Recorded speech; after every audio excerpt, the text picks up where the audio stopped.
자, 그 다음에 설정을 해야 될 거는 환경 설정입니다. 환경 설정.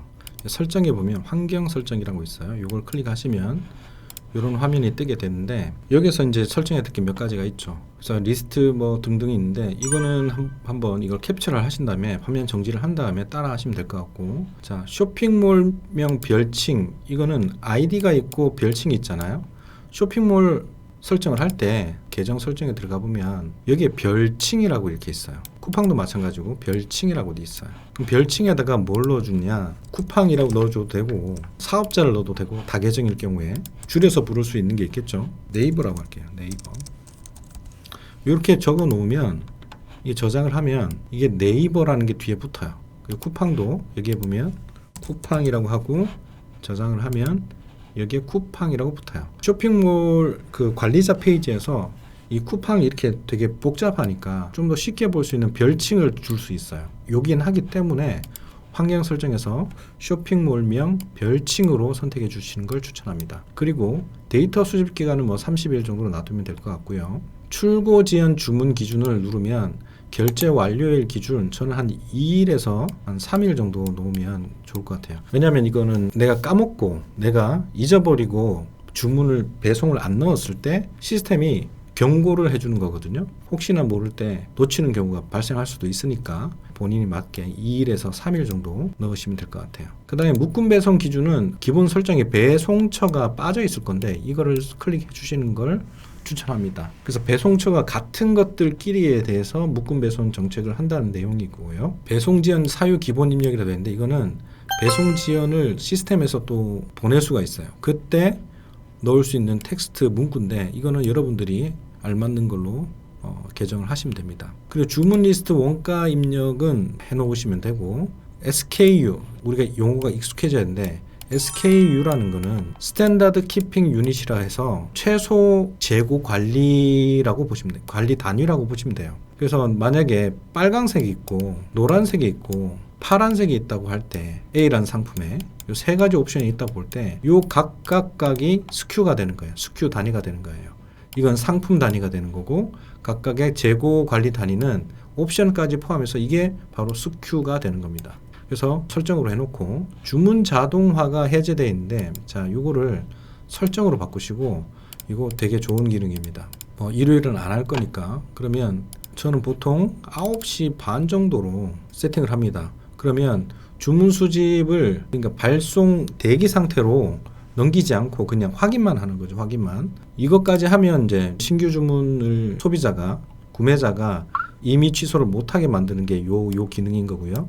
일단은 품절이 돼서 내가 임의적으로 결제 취소를 할 수도 있으니까, 주문 취소를 할 수도 있으니까 요거는 끄고, 이렇게 선택을 해서 전체 쇼핑몰을 하고 저장을 하면 매일 월, 화, 수, 목, 금, 토까지 이 6일 동안에 매일 오전 9시 30분이 되면 이 행위를 미리 해놓는 거예요. 제가 컴퓨터를 켜지 않아도 플레이오토가 알아서 주문을 수집해 줍니다. 그래서 보통은 이렇게 쓰고 있고, 근데 위탁처의 재고 관리가 잘 되고 있으면 사실은 저 같은 경우에는 이렇게 씁니다. 근데 여러분들은 이제 도매매나 무재고를 하다 보면 가끔 이걸로 했을 때는 문제가 생길 수 있기 때문에, 이제 초보자니까 이걸로 이렇게 선택하시기를 추천을 드려요.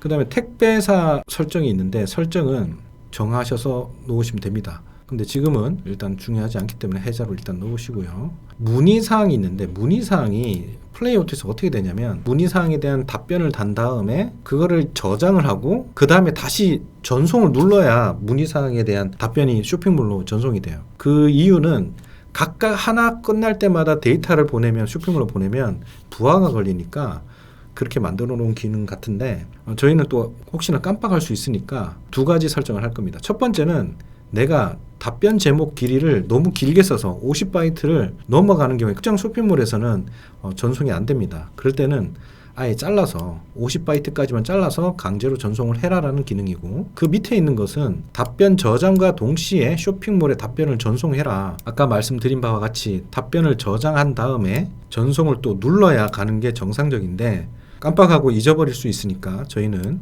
답변 저장과 동시에 쇼핑몰에 답변을 전송합니다를 선택을 해 놓을게요. 그리고 안전재고 기본 입력 이런 것들이 있는데, 이거는 우리가 무재고로 할 거기 때문에 모두 해제를 해 놓으시면 됩니다. 상품명 길이 초과 시 어떻게 할 거냐. 아까와 똑같은 기능인데 등록 가능한 최대 길이가 각 쇼핑몰별로 달라요. 그 G마켓 옥션 같은 경우가 제일 짧고요. 쇼핑몰마다 정하고 허용하는 길이가 다릅니다. 그래서 그때는 잘라서 전송을 할 거냐, 그냥 등록에 주안점을 맞출 거냐, 아니면 실패 처리하고 수정을 해서 수동으로 재수정을 해서 업로드 할 거냐에 대한 설정인데, 지금은 우리가 수동으로 할 거고 가급적이면 각 쇼핑몰에 맞는 키워드를 정확하게 짚어서 할 거기 때문에 실패 처리로 저장을 하겠습니다. 나중에는 이런 설정들은 공부하신다면 스스로의 패턴에 맞게 바꾸시면 돼요. 자, 어쨌든 기본 설정, 제가 추천드린 설정을 따라오시고요.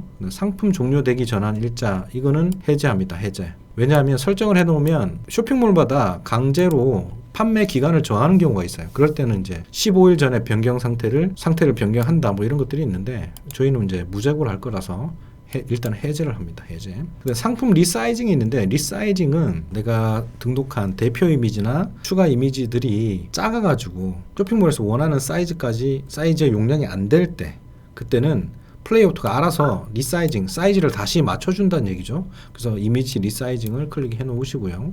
이건 넘어가겠습니다. 그 다음에 설정을 해 놓으시면 되고, 수집 기간은 2년으로 하겠습니다. 그리고 자동 품절 처리는 일단 해제하겠습니다. 왜냐면 지금 무제고로 할 거기 때문에 그래요. 작업 완료 시 알람이 있는데 이것도 저는 해제를 합니다. 해제를 안 하면 요 위에 계속 팝업이 뜨는데 저는 좀 불편하더라고요. 그래서 해제로 해놓습니다. 그리고 개인정보보호법이 있어서 개인정보에 대해서는 최대 3개월 지나면 휴대폰 번호를 땡땡땡 처리한다든지 이름을 홍길 땡으로 처리한다든지 이런 것들을 처리를 암호화로 바꿔주는 기능입니다. 그래서 3개월로 해주시면 되고, 누적 작업 자동 삭제 설정이 있는데 기본 설정은 아마 3일인가 돼 있을 거예요. 그런데 내가 무슨 실수를 했는지 지난 로그를 살펴보시려면 좀 길게 7일로 저장을 하시는 게 좋습니다. 그럼 설정 초기화는 내가 잘못 설정했을 때 처음 초기화로 돌리는 기능이고요. 그래서 이렇게 환경 설정에 대해서 말씀을 드렸습니다.